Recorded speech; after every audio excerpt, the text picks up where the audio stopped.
President Donald Trump met with Prime Minister Benjamin Netanyahu of Israel for 2.5 hours at the White House on Wednesday, as the Middle East remained on edge over recent threats of an American attack against Iran.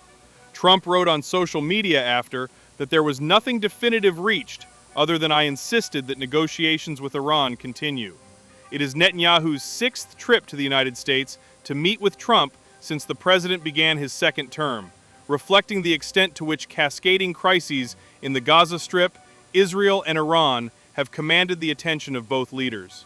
Netanyahu had initially planned to travel to Washington later this month, but he announced last week that he would move up his visit to discuss Trump's continuing negotiations with Iran over the country's nuclear program, which Israel considers an existential threat. I will present to the President our outlook regarding the principles of these negotiations. The essential principles which, in my opinion, are important not only to Israel, but to everyone around the world who wants peace and security in the Middle East, Netanyahu told reporters before boarding his flight to the United States on Tuesday. I'm heading now to the United States for my 7th trip to meet with President Trump since he was elected for his 2nd term. Of course, this doesn't include his unforgettable visit to Israel and his speech in the Knesset. I think these things reflect the unique bond and certainly the exceptional relationship we have with the United States. For me personally, with the president, and for the state of Israel, with the United States, something unprecedented in our history. On this trip, we will discuss a range of topics: Gaza, the region, but of course, first and foremost, the negotiations with Iran. I will present to the president our views regarding the principles in the negotiations, the important principles, which, in my opinion, are not only important for Israel, but for anyone in the world who wants peace and security in the Middle East. We have soared to new heights of strength and deterrence throughout the Middle East.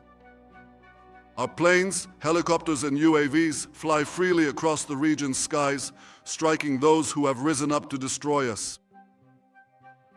The axis of evil, led by Iran, has encircled us with a deadly ring of fire and terror. The horrific massacre in the Gaza envelope was, for our enemies, only the opening stage of what they called the plan to destroy Israel. That is its official name, the plan to destroy Israel. But we had other plans. On the 2nd day of the war, I said, we will change the face of the Middle East.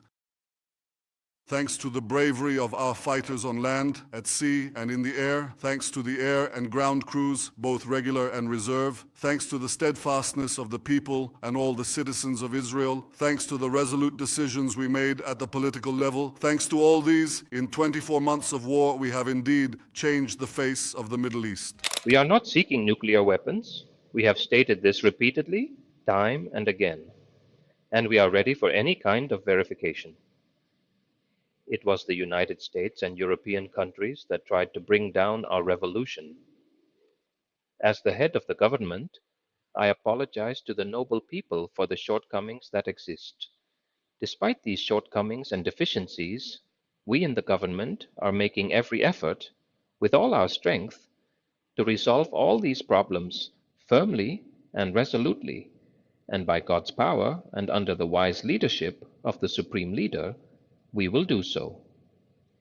The high wall of mistrust that the United States and Europe have created through what they say and the atmosphere they have generated does not allow these talks to reach a result.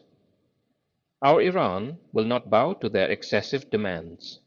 Our Iran will not back down in the face of injustice and aggression, but we are in talks with neighboring countries with all our strength to promote peace and stability in the region.